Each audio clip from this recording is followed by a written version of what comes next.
Okay, my clock shows 2 o'clock, so we'll go ahead and get going. I'd like to call to order today's September 27th meeting of the Missoula County Board of County Commissioners. If you'll please join me in saying the Pledge of Allegiance. I pledge allegiance to the flag of the United States of America and to the republic for which it stands, one nation, under God, indivisible, with liberty and justice for all. So are there any staff announcements or announcements by the commission? Commissioner Curtis.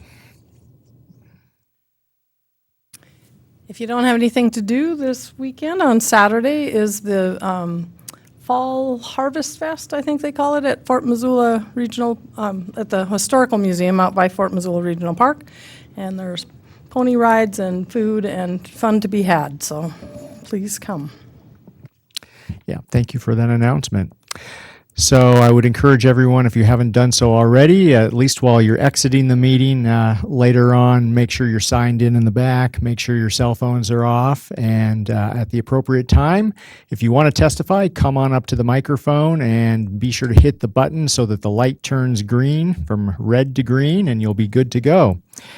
So we have 2 public hearings today, and you'll have an opportunity to weigh in on those if you so choose later. But at this point in the meeting, if there is anything you would like to speak to that is not on the agenda, come on up to the microphone and please do so.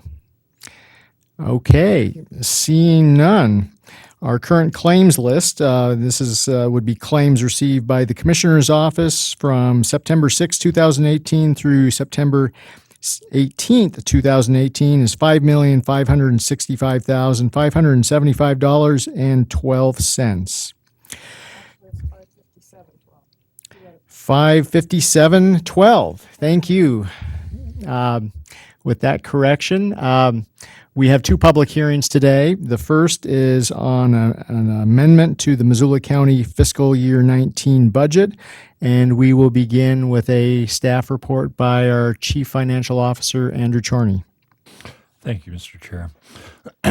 Just when you thought we were done with the budget, we're here again. Following the final budget hearing, the Department of Revenue chose to recertify taxable valuations, which created an issue for us.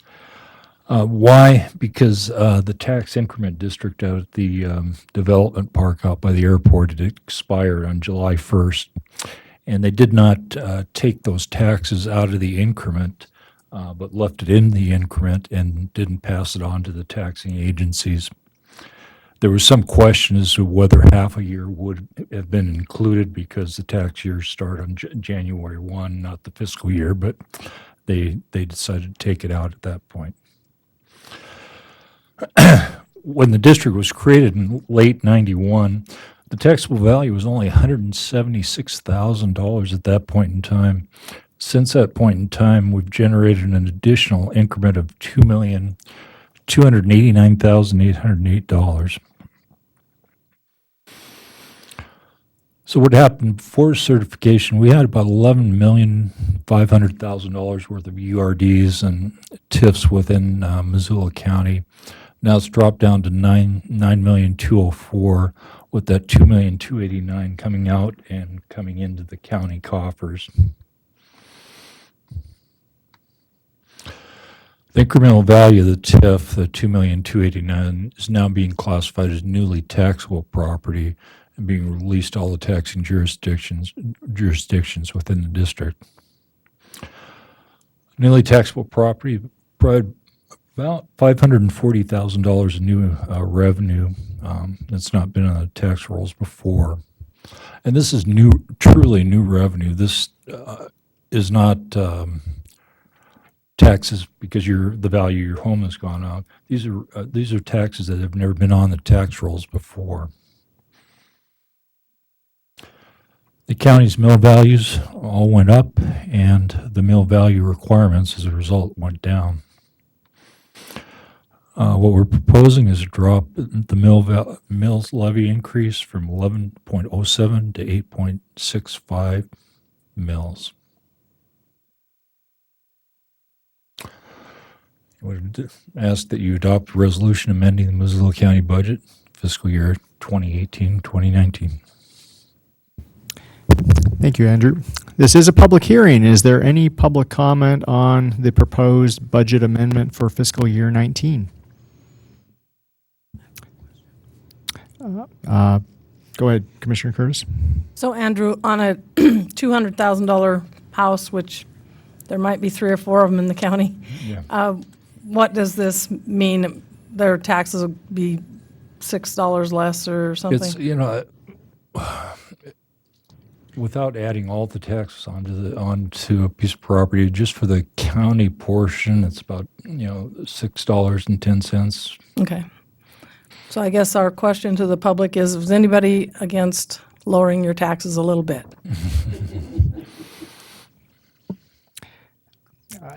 Seeing none. I'll go ahead and close. Unless last chance, anyone want to get up and speak to having your taxes lowered from what was originally proposed? Seeing none, I'll close the public hearing. Commissioner Rowley. Andrew, do you have the top of your head what the percent increase is? It was going to be 4.88 and now it's 3. I believe it's 3.81.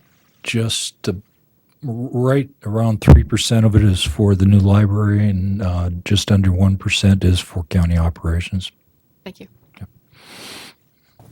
Okay. Any other questions or a motion? Sounds good to me. I would move to adopt the resolution adopting the amended Missoula County budget for fiscal year 18-19. I'll second. Moved and seconded. Any further discussion? All in favor? Aye. Okay. Thank you, Andrew. So we'll move into our second public hearing, which is a continuance of the public hearing that we opened on June 14th of this year related to a proposed interim or emergency zoning resolution related to cryptocurrency. So, Andrew, if you wanted to shift out of your spot, not to kick you out, and we have a staff report from Diana Mineta and Jenny Dixon to bring us up to speed where we are today and what might be in the future going forward.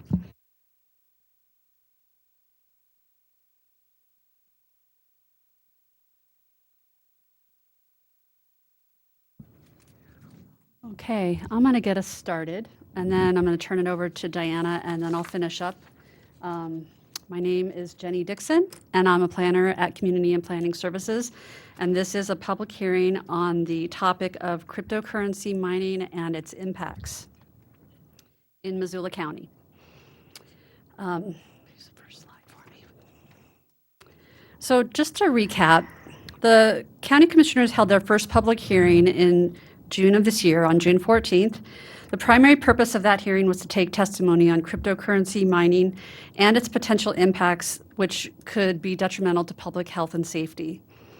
At that time, staff had forwarded an interim zoning proposal to the commissioners for the public's review for consideration at that hearing. And that interim zoning proposal was essentially a moratorium on any new or expanded cryptocurrency mining operations, either as a primary use, like a large facility, or as what we call an accessory use, which is where somebody at their home is just doing this out of their garage or their basement. It did not affect existing operations in Missoula County as proposed in the interim zoning in June. It would have been effective for a period of up to 1 year. That was going to give the county time to investigate the impacts that had been identified as causing some potential public health and safety impacts, and we needed time through the interim zoning to determine how best to manage those adverse impacts. Those impacts that we had identified included at least 5 possible impacts: excessive energy consumption and climate change impacts, e-waste, noise, fire safety, and energy rate stabilization. The oral testimony received at that hearing and written comment included in the packet at that time convinced the commissioners that more time was needed to consider if interim zoning was appropriate. The second public hearing was scheduled to be held on August 9th. Many of you may recall that. However, time was needed to research issues that were raised at the first hearing, as well as time to brief the commissioners on pertinent information related to blockchain, data centers, and its relationship to cryptocurrency mining. So this is actually the second public hearing on this topic. And after some explanation by Diana on blockchain, staff will be presenting several options to investigate alternatives to mitigate those impacts that I just mentioned, generated by this use and potentially other uses that may generate the same type of impacts. So I'm going to turn it over to Diana to talk about blockchain and data centers and crypto mining.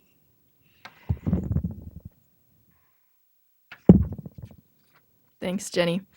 For the record, my name is Diana Manetta. I am Energy Conservation and Sustainability Coordinator for the County and Community and Planning Services. And I will be, over the next few minutes, presenting some information addressing a couple of the issues that came up at the last public hearing and in public comment over the last several months. And these are issues related to the relationship between cryptocurrency mining operations, the blockchain, and data centers more broadly. So these are the two questions specifically that I will be addressing that have been raised. One is, what's the relationship between cryptocurrency mining operations and blockchain processing? Specifically, do cryptocurrency mining operations have a potentially broad application to all types of blockchain processing? And then the other question is, whether there are differences between cryptocurrency mining operations and traditional data centers like a Facebook or a Google data center, and if so, what those differences are. So starting with the first question. The first blockchain was developed in 2009 for cryptocurrency, specifically for Bitcoin, the first cryptocurrency. There are now more than 1,000 cryptocurrencies. They all have their own blockchain. So there's not just one blockchain. That's an important point to understand. There are multiple blockchains. There are also a lot of industries beyond cryptocurrency that are very interested in the possibility of using blockchain technology. There are a lot of pilot projects going on. This is a partial list of some of the industries that are looking at this. For example, just this week, Walmart announced that they'll be requiring suppliers of leafy greens like lettuce and spinach to use a blockchain that IBM has developed for food supply chains. And the advantage of this from Walmart's perspective is that in the case of an E. coli breakout, for example, they would be able to use that blockchain to immediately trace that lettuce back to the farm where it was grown, versus apparently the system they have today, it can take days or even weeks for them to trace that back. So the question, to kind of rephrase the question I posed on the previous slide, is will all of these types of blockchain applications rely on the kind of processing that happens at cryptocurrency mining operations? And to answer that question, I want to take a step back to what a blockchain is. A blockchain is a distributed ledger, a ledger meaning a list of entries or transactions, and distributed meaning it's not held by one central entity like a government or a bank. It's held by multiple people or organizations. So new transactions or entries are grouped together into blocks. Those blocks are broadcast to the participants in the network who must approve that those transactions are valid, or a majority of them must approve that, at which point the block can be added to the blockchain. When it's added, it's linked together with the block before it in such a way that if you were to go back and change a transaction in a block, that would be immediately obvious because it wouldn't fit anymore with the blocks before and after it. And so for this reason, a blockchain is sometimes referred to as an immutable ledger, in addition to a distributed ledger, immutable meaning unchangeable. So I want to draw your attention for a second to step 4, where those in the network approve that the transaction is valid. This is a hard thing to do. How do you achieve this, especially when your network is huge? It's anonymous people who could be anywhere in the world with the Bitcoin blockchain, for example. How do you accomplish this, approving the transaction is valid? So how that's done is through something called a consensus mechanism. And there's more than one type of consensus mechanism. This slide compares a couple of them. The first consensus mechanism that was developed, and the one that Bitcoin uses, is called proof of work. In a proof of work blockchain, participants compete to solve complex mathematical puzzles that are associated with each block. Whoever solves the puzzle first gets to add that block to the blockchain and is rewarded with newly issued units of cryptocurrency. And for that reason, this process is called mining, because it's the way that new currency enters the system. Now, it's important to note about these mathematical puzzles that they can only be solved by brute force, by computers doing lots and lots of calculations, almost like random number generating. The value of them is in requiring participants to prove that they have some skin in this game. They've invested money in the form of computational power and electricity in order to participate in verifying transactions. So that's proof of work. There are alternatives to that as a consensus mechanism, though. The one that is most widely used as an alternative is called proof of stake. In proof of stake, the participant that's selected to add the next block to the blockchain is not selected based on any kind of mathematical calculations. They're selected based on their ownership of that particular cryptocurrency, their stake in that particular cryptocurrency. So there isn't all of these mathematical calculations going on. There's negligible computational power required in a blockchain that uses proof of work that uses proof of stake compared to proof of work. So on the left and the right of the slide there, I've included a few examples of cryptocurrencies that use proof of work versus proof of stake. There are many others because there are hundreds of cryptocurrencies, but these are a few of the more well-known examples. And it's interesting to note that Ethereum, which is the second largest cryptocurrency after Bitcoin, based on market capitalization, they currently use proof of work for that system, but the developers of Ethereum have stated their intention to transition to proof of stake, due in part to the excessive energy consumption associated with the proof of work system. And that quote at the bottom of the screen is getting at this point from the developers of Ethereum. So cryptocurrency mining operations are doing proof of work. They're computers that are doing these complex mathematical calculations that are required to maintain a proof of work-based blockchain. They're not involved in proof of stake-based blockchains. So that's one important distinction to understand. There's another distinction that I want to draw as well, and that's between public blockchains versus private or permissioned blockchains. So all of the blockchains I've been talking about so far have been public, like Bitcoin. These are the blockchains that anybody can view, anybody can add transactions to them if you want to, anybody can participate in verifying transactions, for example, as a miner. But not all blockchains are like this. There are private or permissioned blockchains that are still a distributed ledger, but they're not distributed quite so broadly. You need permission to participate, and you could have different kinds of permissions to view the blockchain, to add transactions to the blockchain, and to verify those transactions. This particular graphic comes from Financial Times, and so it's talking about the banking industry. And you can see it says, I don't know if you can see, if you have good eyes, you can see on the bottom of that right-hand graphic, it says that a private or permissioned blockchain is the preferred option of most banks. Now, private or permissioned blockchains don't require a complex consensus mechanism like proof of work or proof of stake, because the participants are known and have permission to be part of this network. There's no proof of work involved, and so there's no mining involved in these systems. This is another example of a permissioned blockchain in a vehicle leasing network where the entities that are sharing this blockchain, which is a record of the asset transfer in this case, are people involved in this supply chain, the manufacturer, the dealer, the leasing company, etc. You could make a similar graphic for Walmart and their leafy greens, where the participants would be the farmer, the company that packages the greens, the distributor, the trucking company, etc. So some people ask sometimes, so what's the advantage of that over just like a shared online database that they can all log into and view, like a shared Google Drive kind of a thing? So one difference is this is still a blockchain, meaning it's still an immutable ledger. Those entries are still linked together in that special blockchain way that I mentioned earlier, so that you can't go back like you can in a Google document and just make that change. It has that extra layer of security. So looking forward, the question is, of all the industries looking at blockchain and interested in blockchain, which are likely to adopt a public blockchain versus a private or a permissioned blockchain? You know, this is such a rapidly evolving industry. I don't think anybody has that crystal ball to see the future here. But if we look at what some tech companies and researchers on this topic have to say, there seems to be general agreement that at least for business applications, we're likely to see private or permissioned blockchains. At least for now, this seems to be what they're looking at. And these are just a few quotes that address that topic. So this table summarizes the information I've presented on the last few slides. It compares public blockchains to private or permissioned blockchains. And specifically right there is where cryptocurrency mining operations fit into this broader blockchain universe. They're necessary to support proof of work based public blockchains. They're not involved in proof of stake based blockchains or in private or permissioned blockchains. And so just circling back to that initial question, do cryptocurrency mining operations have a potentially broad application to all types of blockchain processing? The answer is no, their application is specific to public proof of work-based blockchain processing.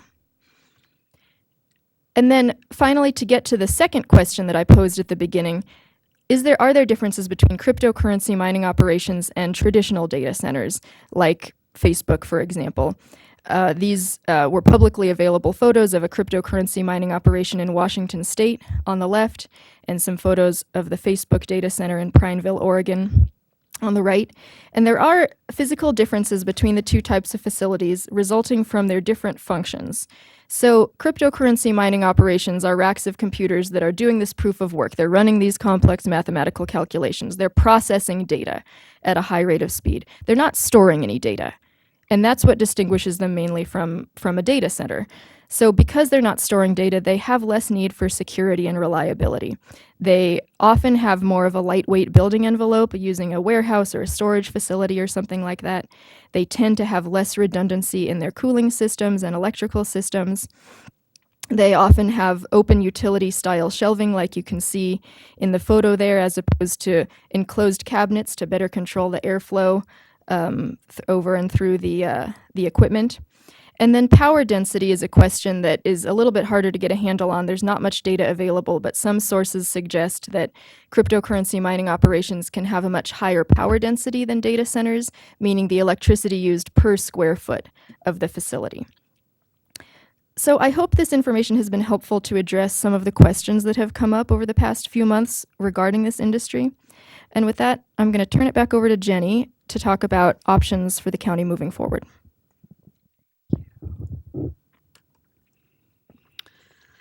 Again, this is Jenny Dixon, Community and Planning Services. And as explained, the option that we presented to the commissioners earlier this summer included a county-wide temporary moratorium on primary and accessory use cryptocurrency mining operations, as some other cities in the U.S., particularly the Northwest, have done and are currently in the middle of.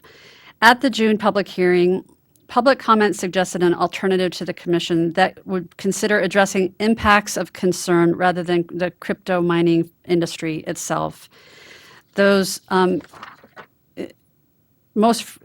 concerns most frequently cited are the energy consumption of a proof of work permissionless public blockchain, potential noise generated by the equipment that you saw slides of, as well as impact on electrical rates and e-waste disposal. Those are some impacts that the county could choose to address specifically rather than one particular industry. The county has received so far 80 written comments, and that is from 71 individual commenters.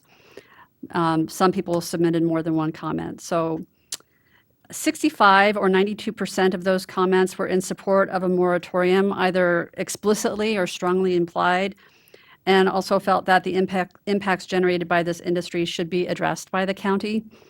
2 comments, or 3%, were in opposition to a moratorium on cryptocurrency mining, and 4 comments, or 6%, fall into a category of other or unclear. Many people mentioned one or more of the concerns, the impacts that I listed, and other impacts that were also raised as concerns include fire safety, impacts on property values, and lack of job creation. Those came up as often, but not as much as the other concerns. While the identified impacts of concern of this industry are significant, regulations addressing impacts of concern by all types of commercial and industrial uses allow the county to ensure that mitigations fairly address these impacts across the board.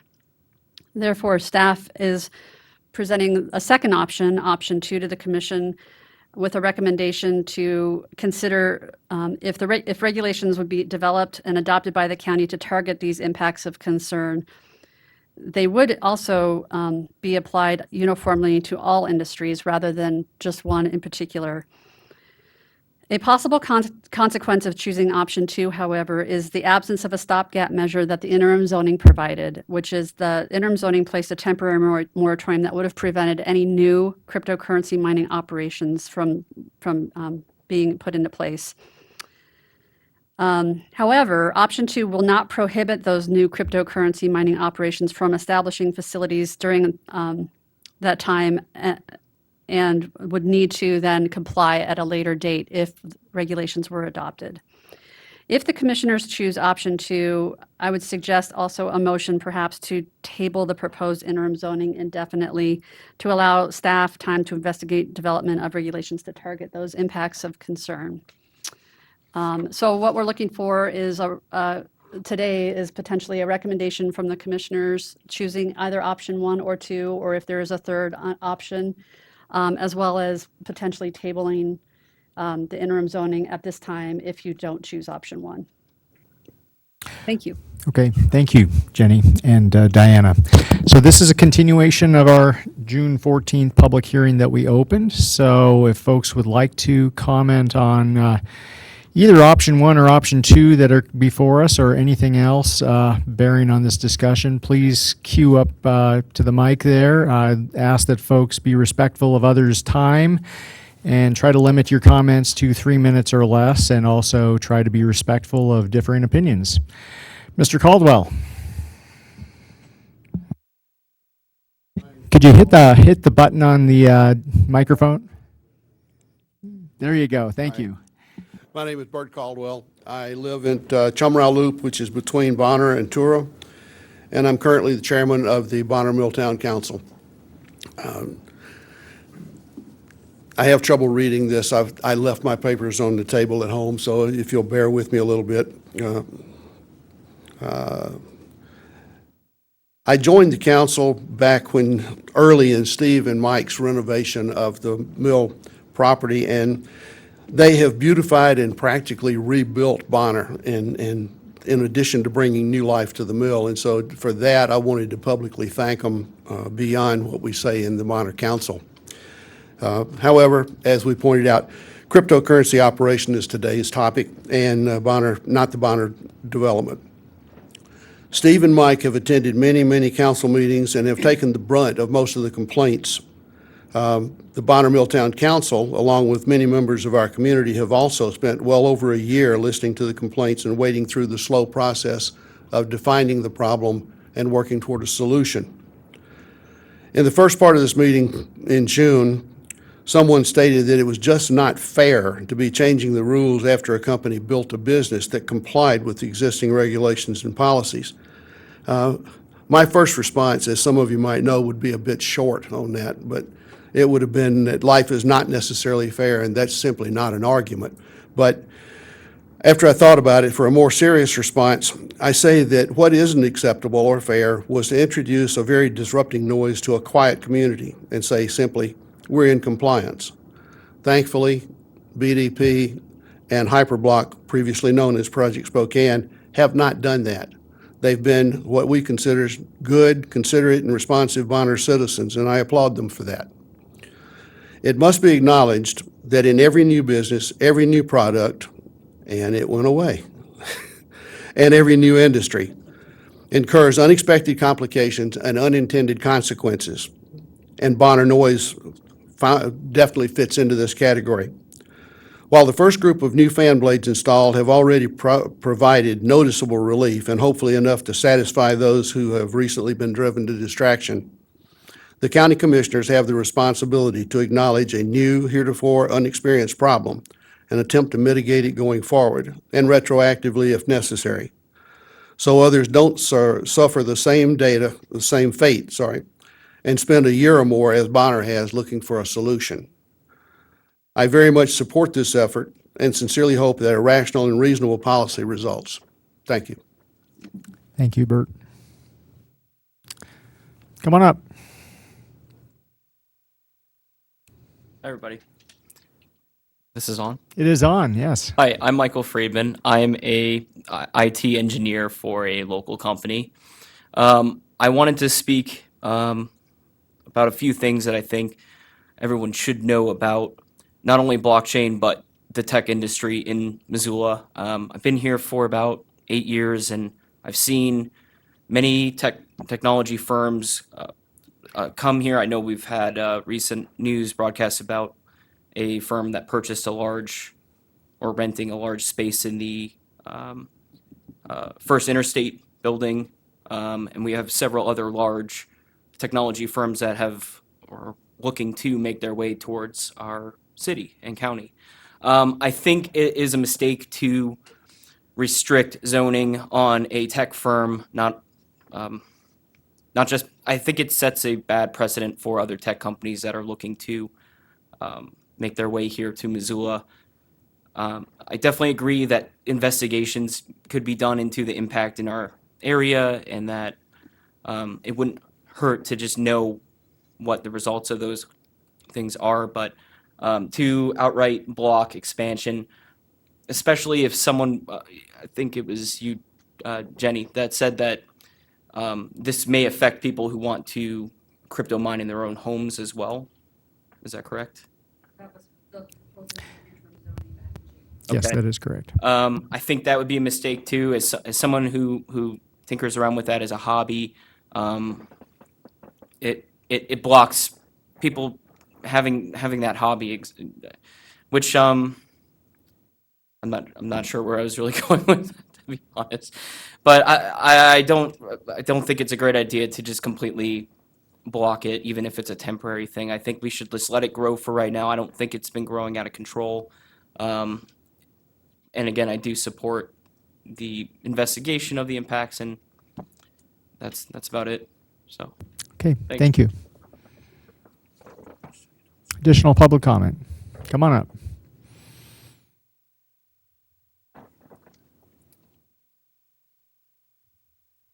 Hello, Hi. my name is Lori Bush.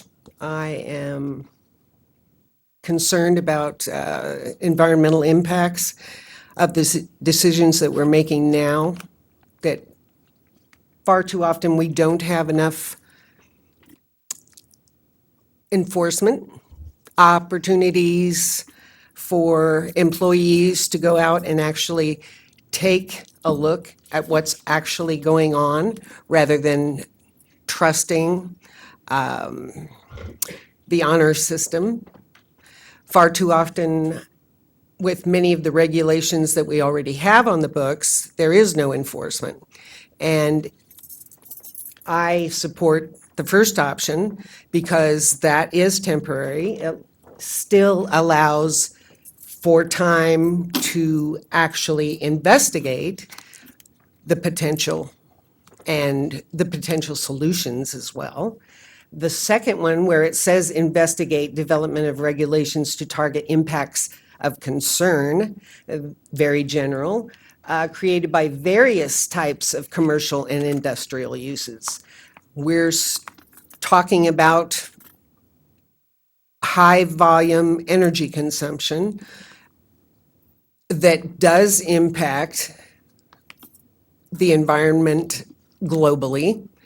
And if we are to back off and back away from this excessive use of energy, we need to know how we can do that reasonably with the industries that we already have, rather than letting new industries flourish, explode, run rampant. It's easier to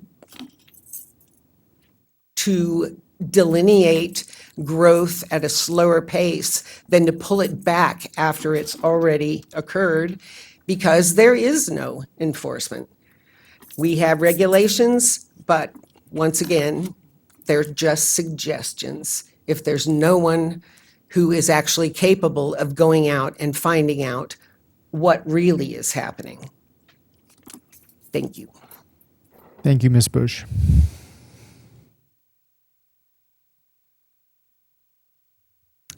Mr. Bender. Good afternoon. Bruce Bender, 365 Kensington. I'm representing 350 Montana, which is a climate action group here based in Missoula.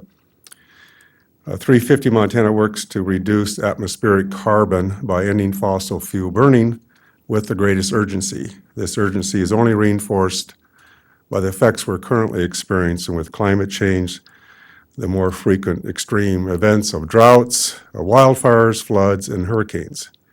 This urgency calls for a rapid conversion to 100% renewable energy systems using wind and solar.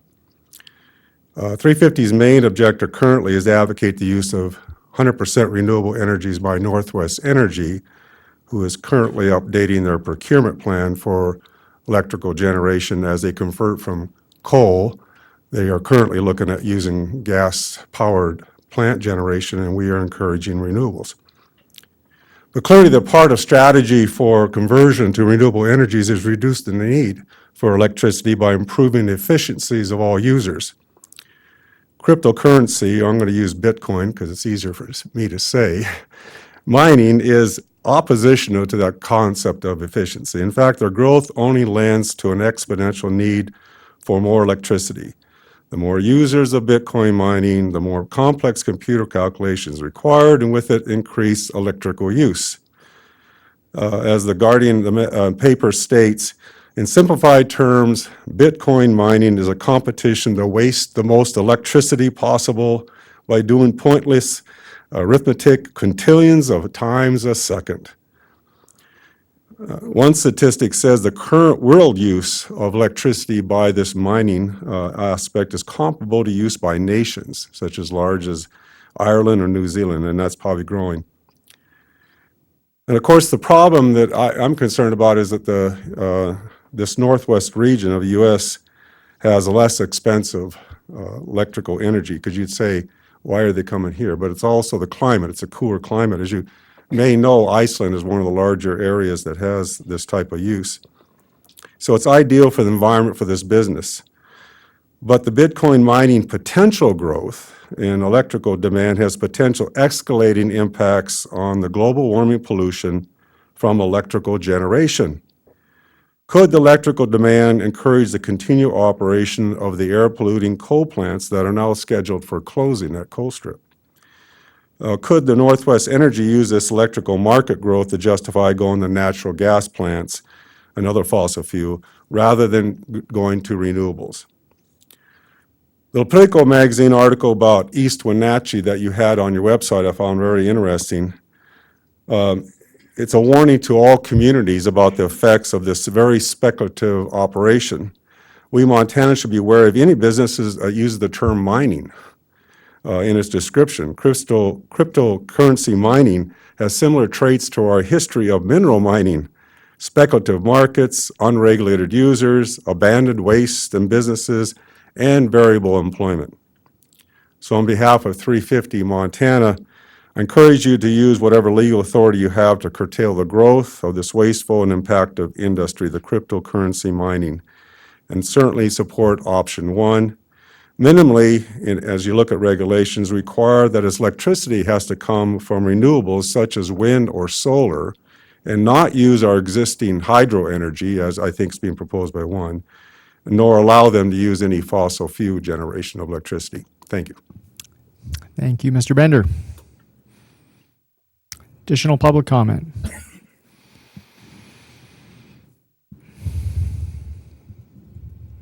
Mr. Mattson. My name is Gary Mattson. I am resident of Bonner Milltown, West Riverside, specifically. I want to begin by thanking Diana for the wonderful presentation and hope that I can find some information online to get copies of it, because it's very helpful. And I also want to begin by commenting on what Steve and Mike have done in Bonner Milltown. We love what they've done out there, and I just wish I could love everything they do out there, and I love 95% of it.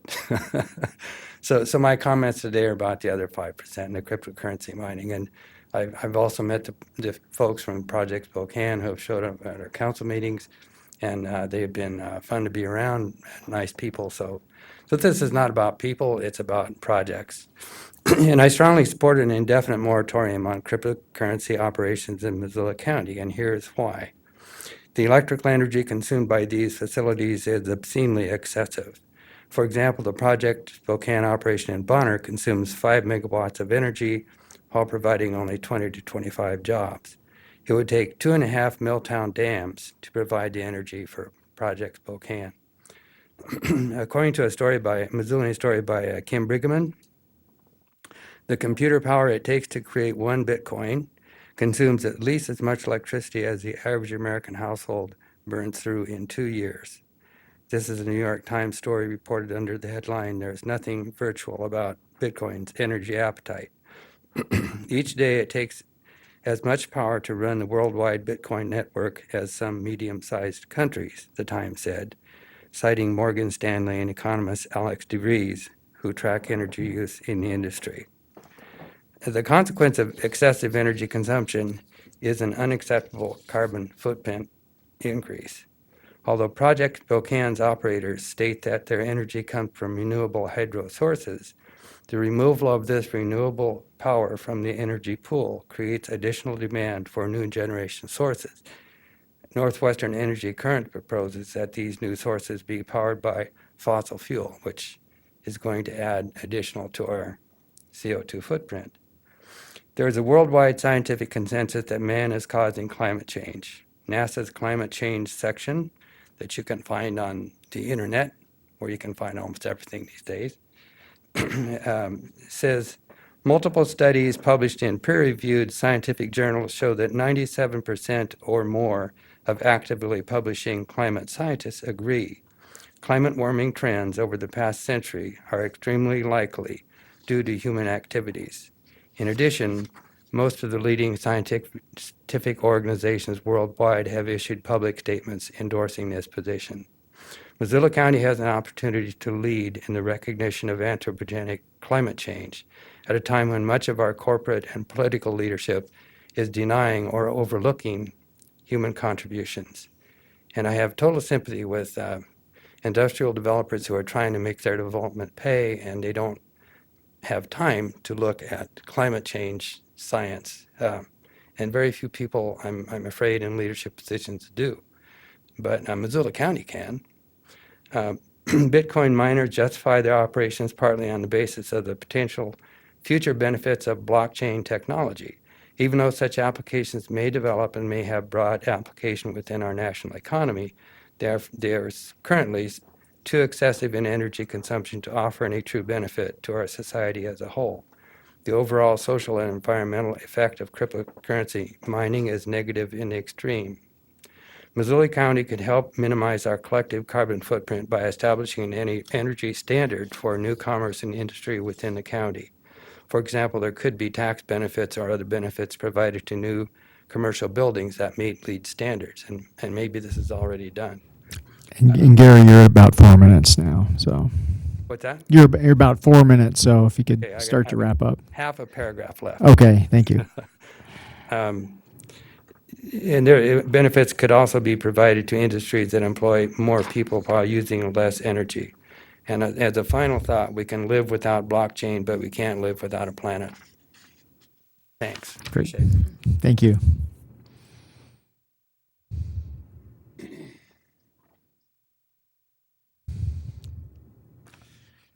Good afternoon. I actually have a one-page handout, if I may.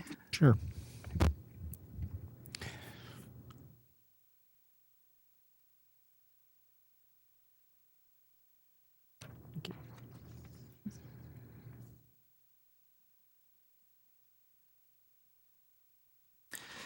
My name is Brian Fady. I'm the Clean Energy Program Director at the Montana Environmental Information Center based in Helena. I'm here to support passing a one-year moratorium because it's a prudent step to take here.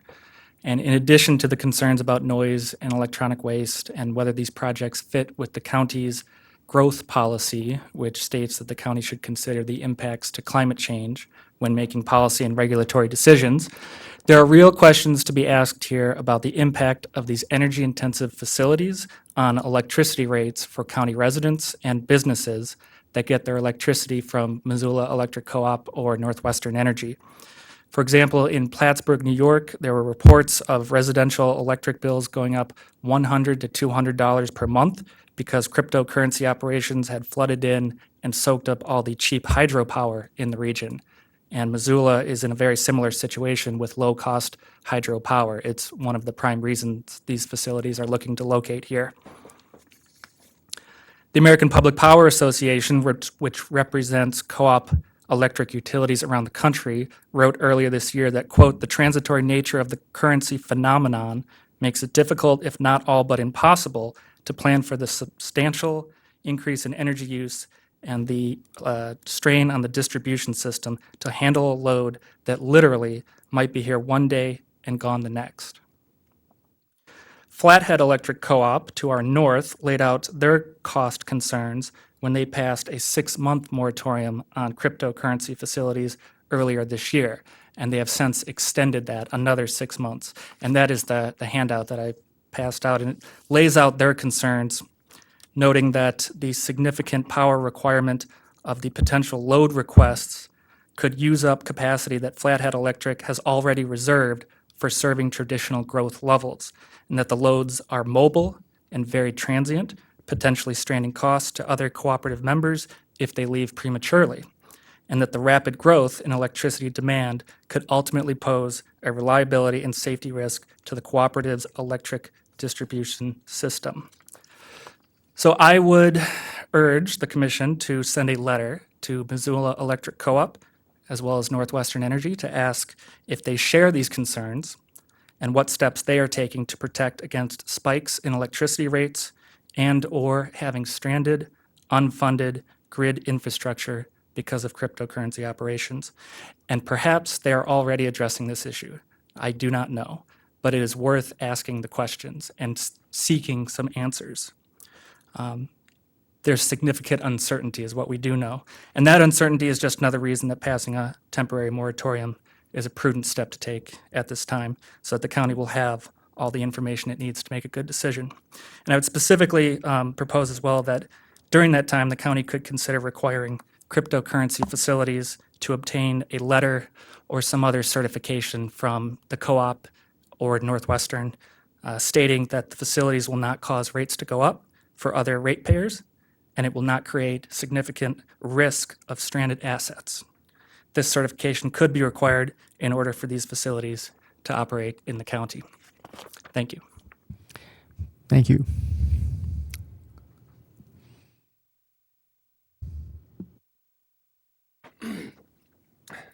Hi, good afternoon.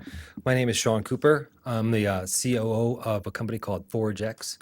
We are currently moving into and taking over the Smurfit Stone facility in Frenchtown.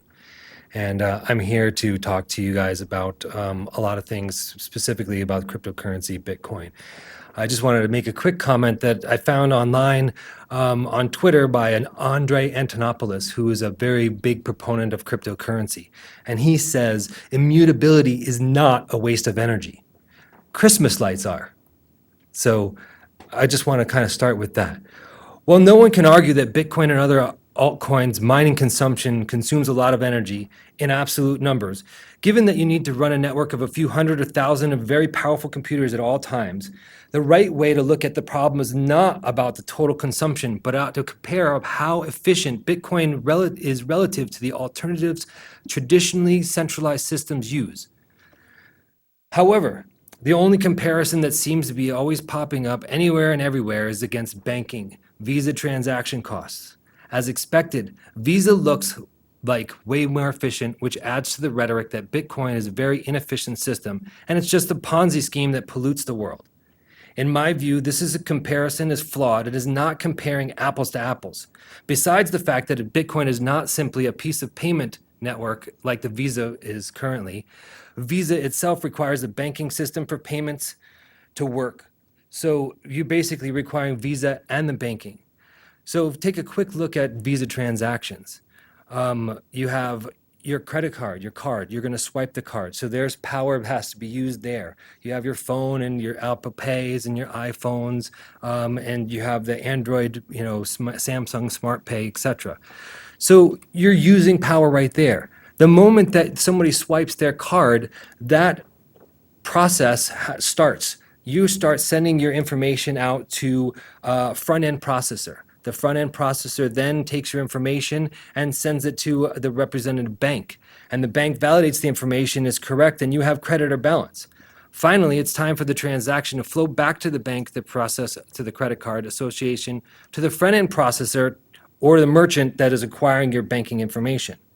By now, your credit card information has crossed over several databases, and several out of which are not even Visas.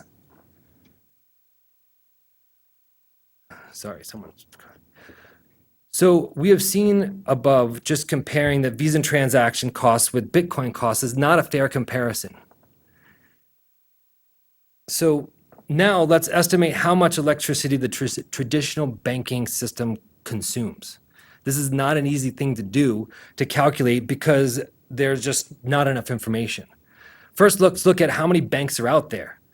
After doing a bit of research on Google, Internet, Bing, etc., it seems that no one knows exactly how many banks are out there in the world, and you can get different estimates ranging from 14,500 to 25,000, and even more than 60,000 quasi-banking associations that are almost as rigorously regulated as banks. So for the purpose of this calculations, let's just pull in the middle at 30,000. Now we need to estimate how much electricity banks consume. For that purpose, I'll just compare three values: server costs, branch costs, and ATM costs. Of course, banks and their employees and everything else cost more electricity, but we won't even get into that right now. The numbers that we need to add in the mix are how many servers each bank is using to run their banking infrastructure. Pick a very conservative number on an average of 100 servers per bank. Keep in mind that banks need servers just for their infrastructure, but for websites, for ERP, for CRM, for accounting information, for internal purposes as well.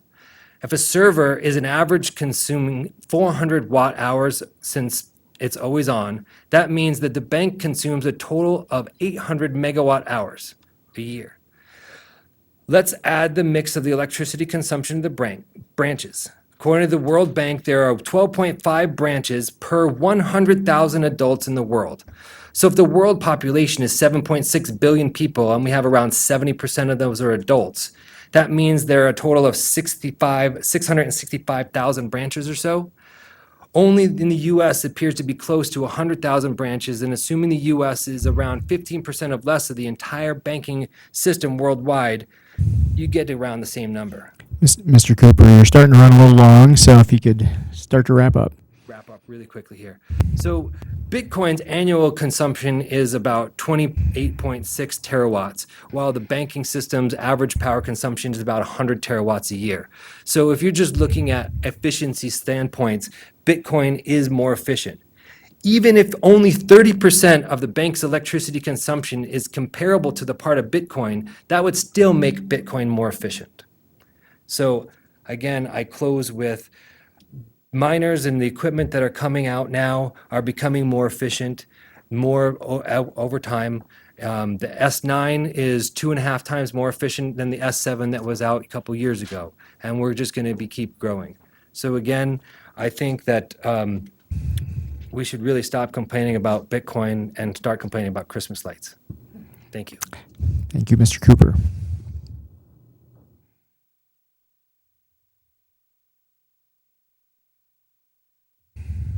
Hi, I'm Jerry Dellis, and I am a Frenchtown, Montana resident. And Sean's company is going to come to the West Valley Community Council meeting on October 11th to give a presentation.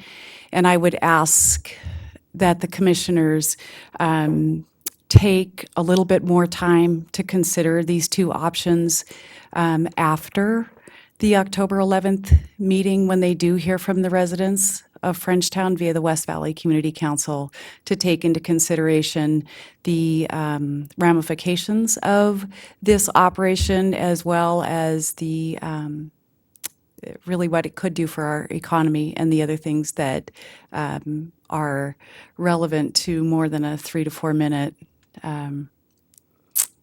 bit. Pardon the pun. So thank you. Thank you, Ms. Dellis. Additional comment? Come on up.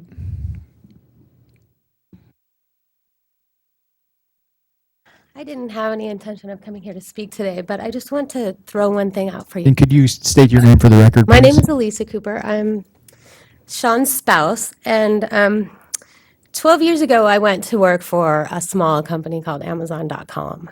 And people used to tell me, oh, nobody's going to buy tools on Amazon. Nobody will ever buy clothes online. How could you ever do anything online? It's not safe. And had any regulations happened that stopped that, Seattle wouldn't be the place it is. And I'm not saying that it is good or it is bad the way it is, but to look at a technology or a new industry like that and just say, absolutely not, we think it's going to ruin the environment, I don't think is the correct method to approach it. How many of you fly on an aircraft? How many of you drive electric cars? You know, the batteries from the electric cars are highly toxic. But unless we're given the opportunity to explore alternatives, then we'll never find those alternatives, because I am a huge environmentalist myself. I absolutely agree that we have to do something. But if you're in the crypto business, which I am not, I'm actually in the airline industry now, and I was with Amazon before. But if you start reading a little bit more about the crypto business, they're doing some amazing things. I've seen them heating homes in Iceland. They are creating greenhouses and growing tomatoes along with the technology. And some of the other discussions that have come along are, how can we power these data centers? Because ultimately it's data. Data centers aren't going away. I've seen Microsoft sinking data centers. Lately, this is all new technology, sinking data centers into the ocean to cool them. And they are also talking about solar panels in order to run some of the data centers. But if you absolutely say absolutely no to cryptocurrency, you don't actually give the opportunity for people to explore what the potential is. Thank you. Thank you, Ms. Cooper.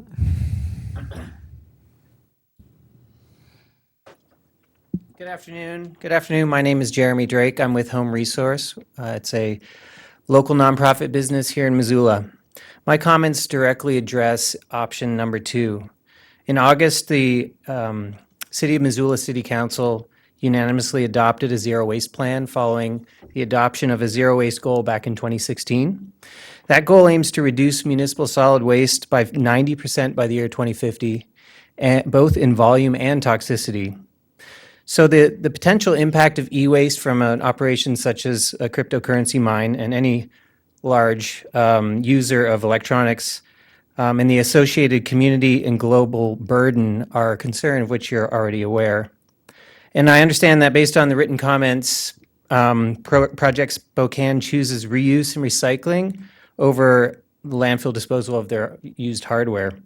I believe it's in the interest of public health and safety that all potential generators of e-waste, including and especially any future cryptocurrency mining operations, use good practices in upgrading hardware and in disposal of outmoded hardware.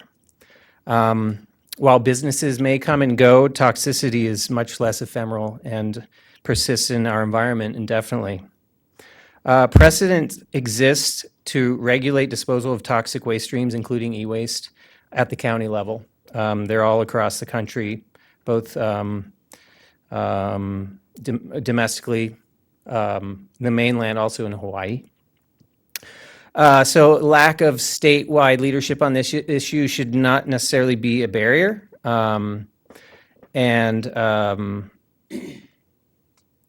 Has been noted today, one potential barrier could be the question of enforcement, which would come with any new regulation. I imagine a high-density operation such as a cryptocurrency mine may be relatively easy target for enforcement, so that may not be such a barrier. Finally, I see that there is potential opportunity in the larger community for the proper reuse and recycling of toxic waste streams such as e-waste. That can help promote green businesses, also help move Missoula, specifically the city, and hopefully more maybe the county and other places in the region toward zero waste. Thank you. Thank you, Mr. Drake. Additional comment?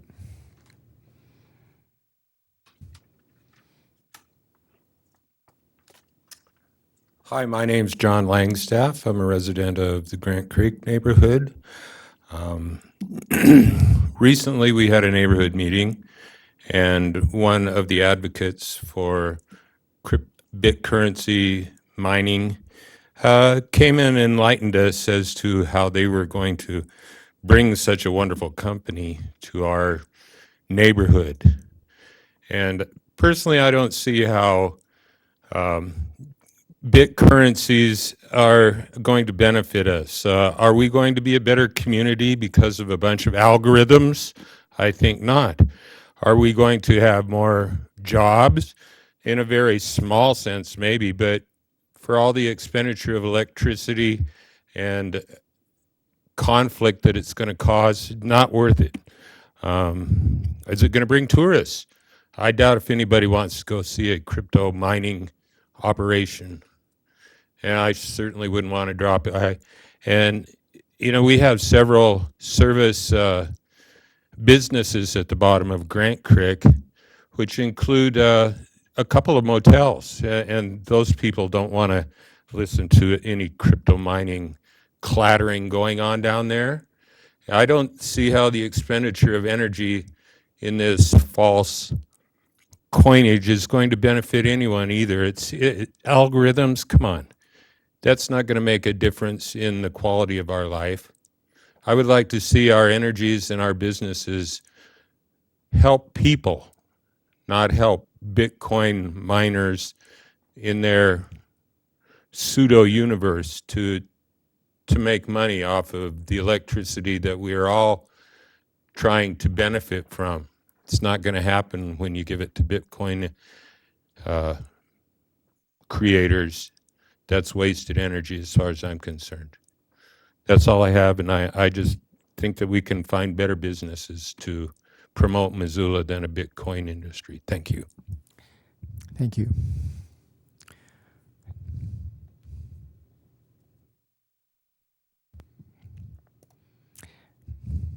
Amy. Good afternoon. My name is Amy Sillenberg, and I just wanted to, thank the commissioners for again hearing public comment on this really important issue that's really, again, sort of a challenging one to understand. And I also really want to thank Jenny and Diana for that really informative educational presentations. I think we're all trying to get our head around what this means and how this kind of industry both fits our community, the larger county, and our stated goals and things like growth policies and things. So I did comment at the June public hearing, and I don't want to repeat those, but I just wanted to follow up on a couple things since June. One, I really appreciated hearing from Mr. Drake about the zero waste plan, that really it's for Missoula, but the larger community and the county. We all have a lot to learn about how we can reduce waste, and the toxicity with e-waste, I think, is another reason that we just need to put the brakes on and hold and figure out the best mechanisms to ensure that we have the right standards. In Montana, we are the only state in the whole country that has no regulations around waste. And I thought that was really fascinating. And we can set some standards that just ensure that people are doing the things that it sounds like one company already is, but those need to be standards that are set in place. And I guess, sorry, I forgot to mention at the beginning that I do run Climate Smart Missoula, a local nonprofit, and we're interested in climate and energy, but waste is part of that. It has a pretty big energy burden when you look at greenhouse gas emissions. So that's why I wanted to speak to the zero waste. And then finally with energy, I don't want to repeat the things that Mr. Bender, Mr. Mattson, Mr. Fady, and now Mr. Longstaff has also mentioned about the significance of that incredible energy burden.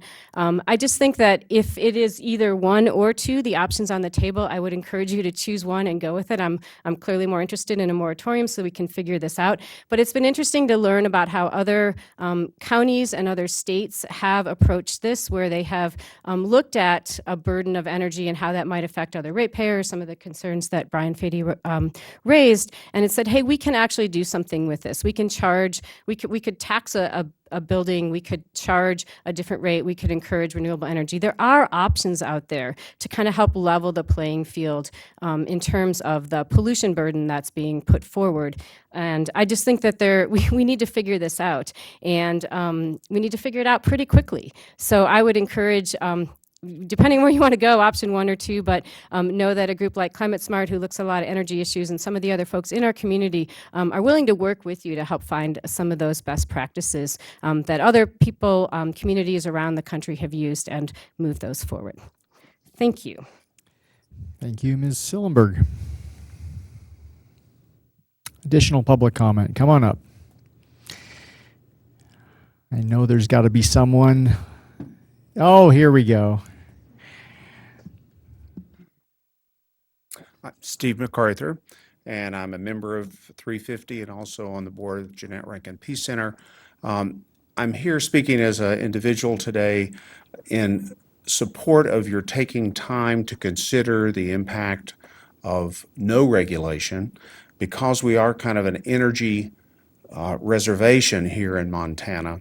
I think the future is going to be greatly impacted by the way you approach regulation and or restrictions. One thought that I had that has not been aired this afternoon is that you basically couple any Bitcoin mining or additional use for energy to renewable energies, that you basically ask them to have solar panels and or wind energy put into the mix, so that we don't basically do a backdoor around the corner kind of way of keeping Colstrip beyond its really usable period of time, because we all know that the coal pollution and the heavy metals that are expended into the atmosphere will be impacting our children and our children's children in the future.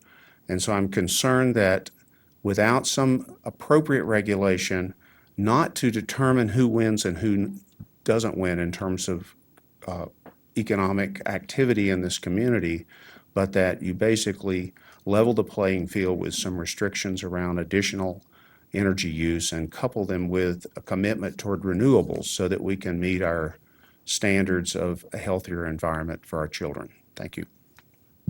Thank you, Mr. MacArthur.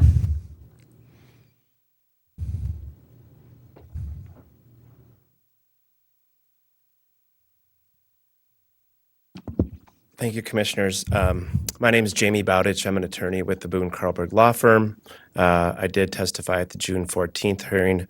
I'll try not to repeat that scintillating testimony that I provided, but did want to mention that I do represent, as one of my clients, Project Spokane, now known as Hyperblock. I also wanted to commend Diana and Jenny for the presentation. This technology is very difficult to understand. It's even harder to explain, and I think the presentation they provided was very informative and very well done.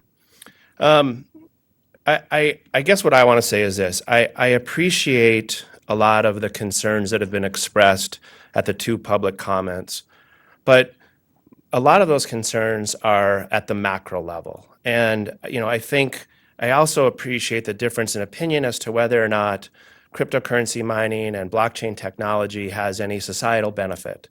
But when we're talking about the options, and we're specifically talking about interim zoning, that is not the analysis that you have the ability or legal right to make. What you have to do is you have to look and determine whether there are facts which require you to address an emergency, and specifically something that affects the public health, safety, morals, or personal welfare. And I don't want to tell you what staff has decided, but my implication based on the information that was provided today is that there has not been anything identified which requires the adoption of any interim zoning to date, because there's no emergency that exists to be addressed. Arguably, there was the sound, which definitely created some issues, but I think that my client and Steve and Mike took it upon themselves to try to address that without any need for any regulation, just as trying to be good corporate and community citizens. So I think what we need here is an effective and well-reasoned process at determining and investigating whether regulations are appropriate. I also believe that some of the most effective regulations that have been enacted typically are ones that involve all stakeholders, and I think sometimes meeting with and consulting with people who have vast knowledge in the industry about some of the way that regulation can be done that doesn't have a detrimental effect on the economic status of the community is a great option. And for that reason, I am strongly opposed to the adoption of interim zoning, and don't think really that there has been any facts identified or at least presented that would justify that legal course of action. Thank you. Thank you. Any additional public comment? Oh, got a couple of folks. Come on up.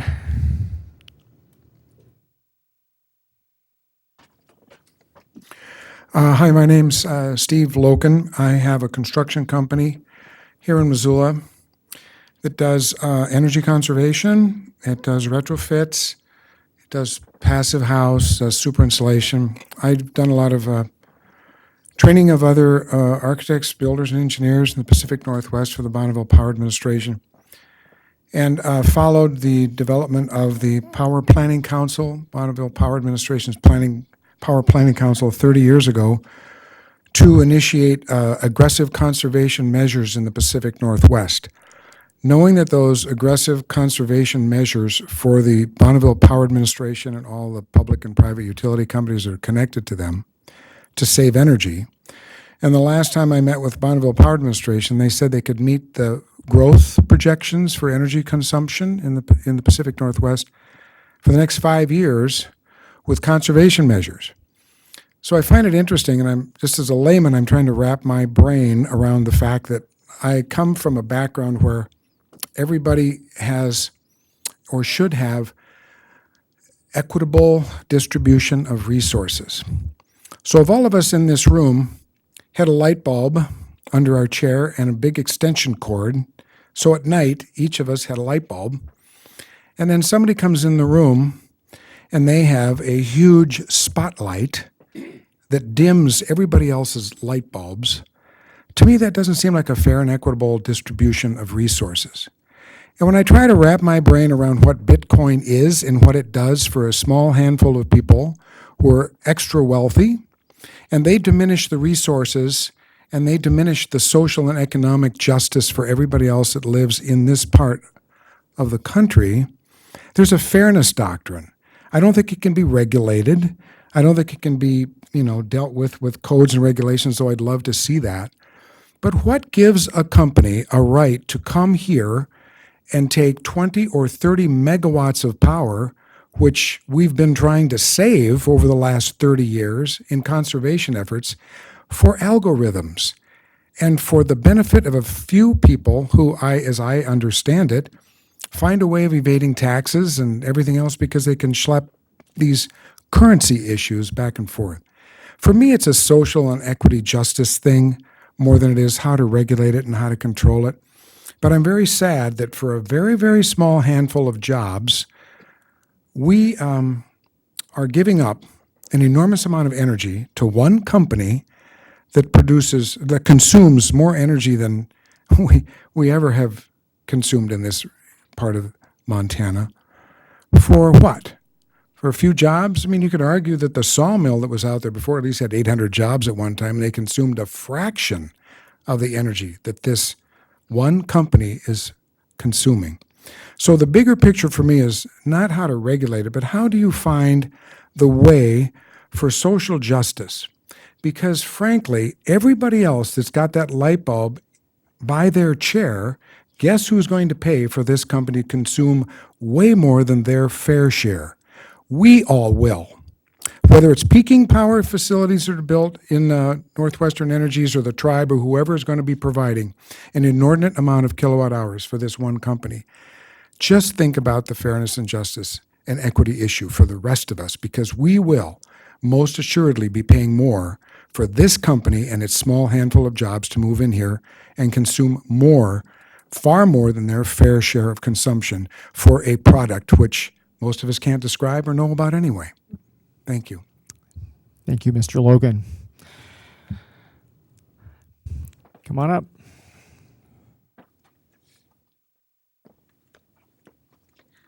Good afternoon. My name is Elaine Nagel, and I have said my opinion before, but I would like to add to it that as being a lifelong resident of the Bonner area, when I first noticed the noise pollution, I didn't have a clue what all was involved.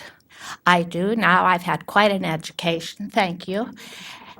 And there's so much more to understand and learn.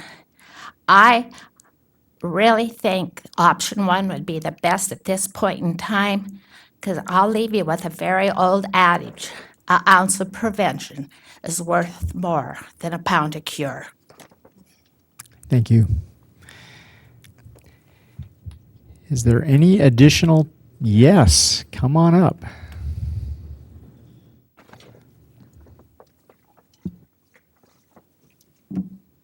Katrina Thornis, for the record. I really did not want to come up here today, but I think it's important to speak when the chance is provided. We have a decision to make. There are two options. I would implore the county commissioners to please consider the precautionary principle when making their decision. To just read a basic definition for anybody who might need their recollection refreshed. It's the principle that the introduction of a new product or process whose ultimate effects are disputed or unknown should be resisted. Moving forward, we don't necessarily know what types of environmental justice cases might arise from choosing option two. Option one seems safer to me. Thank you. Thank you. Any additional public comment today? Okay, last chance. Okay, seeing none, I will go ahead and close the public hearing. And before we get to questions or discussion by the commission, I had a conversation with John Hart earlier today in terms of just process-wise. If we were so inclined to choose option two, for instance, would tabling really be in order? And because it struck me, we have no motion to place on the table. So, John, you had some thoughts as far as what a motion might look like in that scenario. Yeah, Commissioner, I think you're right there. There isn't a motion to table. And so if you were to consider option number two, what I would suggest is that you make a motion declining to adopt interim zoning, and then instead directing staff to investigate the feasibility of addressing some of these impacts of concern as they've proposed in their staff report. Okay, thank you. And I guess conversely, 1 and 2 would not necessarily be mutually exclusive from the standpoint that you could, in theory, adopt interim zoning as outlined in option 1 and at the same time move immediately into investigating impacts such as are delineated in option 2. So questions or discussion by the commission? Well, first, I'd like to thank the public for their involvement both in June and in the interim and today. I'd especially like to thank Jenny and Diana. I know other staff have been involved, but the two of you have done a great job, I think, of doing the research, even coming up with what are the questions we're trying to answer. I like that seeing that on the screen. And looking at whether interim zoning is the appropriate tool to use And if, as Mr.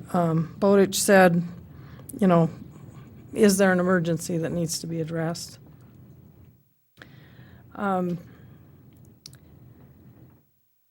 also really appreciate the presentation that both of you did, but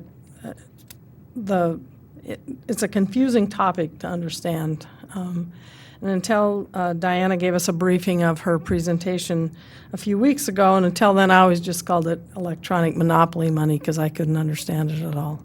So understanding that the ledger and the private and the public and blockchain and all that stuff is really helpful. I laughed as I looked at the bottom of one of your slides that came from Blockchain for Dummies, so we all got that today. I think we all agree that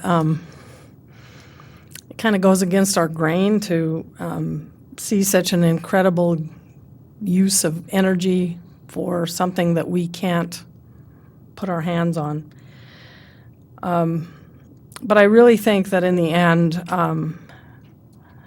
I don't think that zoning is the right tool.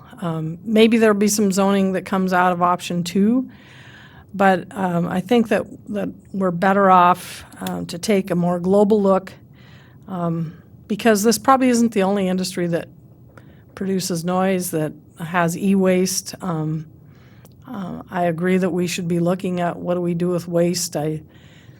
I'm sure all of you see things that come across the internet of like how do you recycle plastic and make it into something new. I am always baffled at the fact that we can't even figure out how to recycle glass in Montana. I think the other thing, when we talk about what other communities and other places are doing, when it's a community or like in Eastern Washington, they have energy districts and different things. I mean, I think part of the investigation is what authorities do we have, and are there some authorities we need? Because counties are a general powers government. We do not have near the authority that a city does, and we don't have the authorities that some other states, counties in other states have. So, and even if we did adopt energy or interim zoning, the county really has no authority on related to energy use or the source of that energy. And maybe there's some, it might be something we need to ask the legislature for power to do, but so I really think that option 2 is the best because it helps us look more globally and not just focus on that one industry. I also think that the industry themselves have, they're taking on a challenge themselves to decide whether is this the future or is it all going to go to blockchain, and can you convert to that? And that's, something they're going to have to figure out in their own work. So I am in support of option number 2 and not adopting interim zoning at this time. So is that a motion? Sure, I can make it better stated, probably. I would move that the Board of County Commissioners decline to adopt emergency interim zoning and direct staff to investigate the development of regulations to target impacts of concern such as noise, e-waste, and energy created by various types of commercial and industrial uses. Thank you. I will second that. Did you want to say something or should I? No, go ahead. Sorry. With my second, I think I feel like I have to say I really dislike the proof of work and the mining consensus mechanism. I really do. And I agree with everything negative that has been said about it on philosophical and logistical levels. But unfortunately, I don't think we really have the luxury to be so myopic and fear-driven in our decision-making process. I love that utilities are looking at regulating this and are passing moratoriums. I think that's fantastic because they are the regulators and the keepers of energy use, them along with the PSC in the state of Montana. It is not the county that really has the authority. It's not in our regulatory lane to regulate energy. So I'm looking forward to seeing what we can do in that arena and moving to do something about that. But currently, regulating energy is not something that's in our lane. One common kind of theme in all of the public comments that we received, a lot of them, 92% or something, was basically the ban Bitcoin, which I think after hearing Diana's explanation and hearing all the public comment and people in the industry, we can agree is a gross oversimplification of the situation and of our regulatory abilities. I think we need to keep in mind that we didn't see this coming. Nobody 2 years ago said, "Oh, these energy-intensive, loud warehouse things are coming to Missoula, and we should prepare and go through an entire process to pass zoning to protect ourselves from this." We didn't see it coming. And there are other things that we're not going to see coming. And so I think we need to keep in mind that we need a broader application of protections, and those are provided by moving forward with option 2 and addressing the issues more globally for the next thing that's going to come that we aren't anticipating. And so I find number 2 to be less reactionary and a more thoughtful approach that is consistent with a problem-solving paradigm. And I look forward to working with our community partners like Climate Smart Missoula and Home Resource and everyone else to get the right input on that, as well as working with our legislature. We have a legislative session coming up, and we've heard things like we're the only state without regulations around waste. Maybe we can do something about that at the legislative level.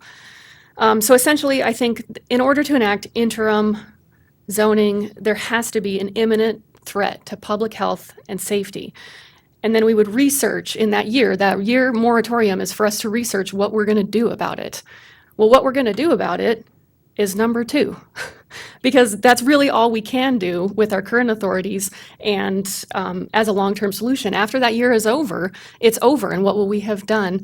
And really, we would be investigating and enacting what we can do within our current authorities as a long-term solution. So I feel that banning one industry, and it's not even a whole industry, it's one sub-methodological category of an industry, is unnecessary and unwise. And so that's why I support option number 2. Thank you, Commissioner Rowley. So I completely empathize with the precautionary principle as something to embrace when it comes to possible threats to human health or safety. At the same time, something that we heard in the last public hearing, and I think maybe not in so many words, but it has been brought up here today, is interim zoning as applied to cryptocurrency mining kind of a blunt instrument to get at what really are more fine-grained impacts, because I think what we're really talking about are the impacts themselves, not necessarily cryptocurrency mining or cryptocurrency as an industry, but what we're experiencing in our community, noise, the possibility for e-waste, possible excessive use of energy, and what is a real threat to our globe, climate change. So how do we get at those? And is cryptocurrency mining really the target that we ought to be going at? And maybe we need in some sense, a much broader approach because that is potentially too myopic.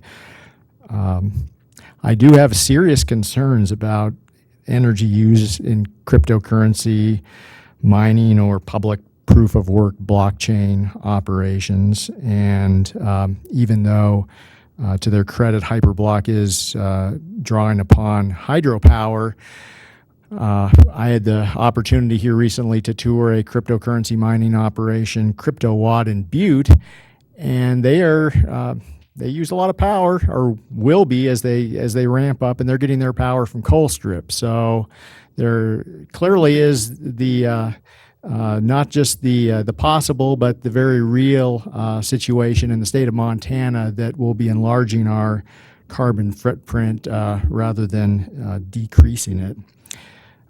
The other thing I would say, and I guess I'll say right out of the chute here, that I am inclined to support the motion and immediately roll into looking at how we might, from a regulatory standpoint, address some of these impacts of concern.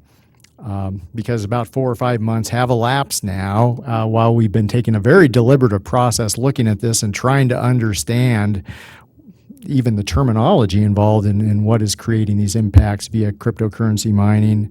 So the case that we would need to make, like right today, is that there is an imminent threat that would not be addressed if we don't take interim zoning procedures or steps. So I would say all of that with the caveat that by adopting option 2 or the motion that Commissioner Curtis made, this does not foreclose the future possibility of interim zoning. If at such a point in time we determine that that there is an imminent threat and that the only way to provide some space for us to get our hands around it would be to take the more extreme measure of putting a stop to a specific use or a specific enlarged use of an existing industry. So with that, any additional discussion on the part of the commission? Just one.